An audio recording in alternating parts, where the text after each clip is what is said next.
Why we still need Black History Month. And if you have questions about my own personal feelings on that afterwards too, definitely feel free to ask. So you guys remember how to show somebody some love? You rub your hands together and send the energy. All right, okay. All right, I'm gonna give it back. All right. Why we still need Black History Month. Don't be so fearful of being racist that it deludes your common sense. Are so fearful of racism existing, you become a hypocrite.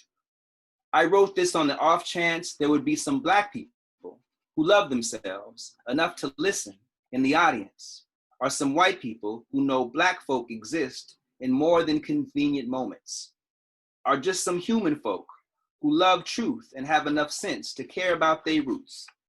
The librarian asks me, why do you think we still need Black History Month? For the same reason that Texas calls slavery unpaid internship. Because the evil of ignorance and racism must be vigilantly opposed with truth, love, and sincere inclusion. Because it was once Negro History Week, and for the children who daily see themselves through the lens of stereotypes, and those who only know television as relationship to Black people and people of color. For my daughters who are growing and will not be choked out by the diminishing of our value.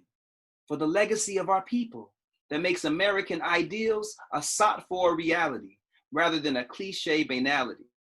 For you, for your spirit and your conscience, so it doesn't putrefy in the delusion of denial and fear-made religion. Because Black people must not become history. Our story is a part of the story. The beauty, wonder, triumphs, and trials need to be known, sung from the hilltops and mountain peaks, resounding in the valleys and grass plains, echoing down the alleyways and boulevards, because Black, red, brown, yellow, purple are the colors of my true love's hair and the universe, because beauty and truth will not be contained, because these are our ancestors. We owe them a debt of gratitude, because love will not be silenced, because teaching white supremacy is poison. We are all still recovering, conditioned to tolerate it in small doses. The human family must heal. Soon this sickness will be vomited, and all that will remain will be you. Beautiful, healthy, free-minded you. Think of it as your chance to celebrate the human family in preparation for making every day our celebration.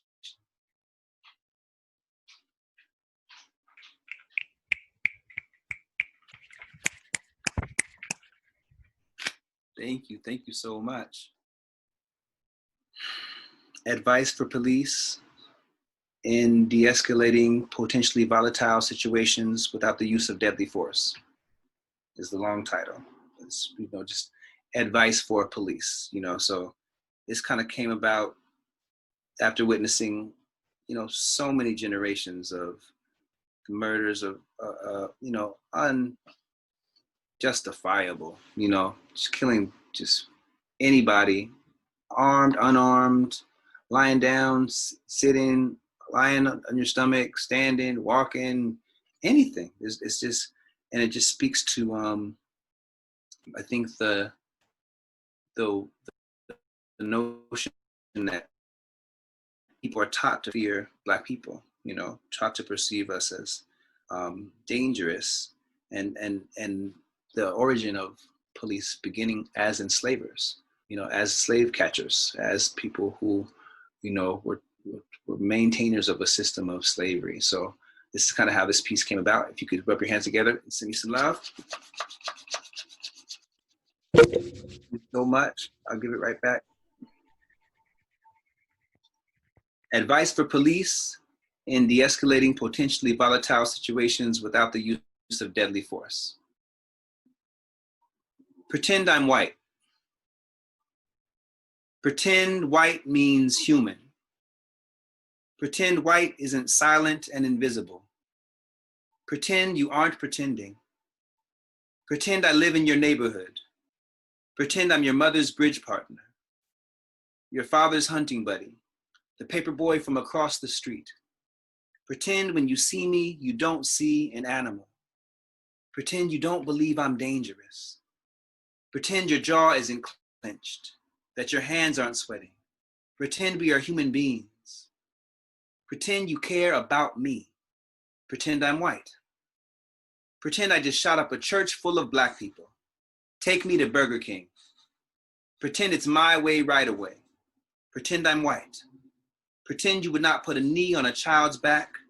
Pretend your silence isn't a knee on my back.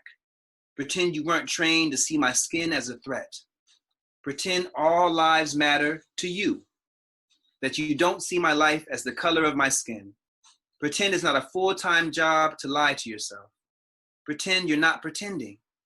Pretend you can use a taser before a gun. Pretend you can use your body before a taser. Pretend you can use your words before violence.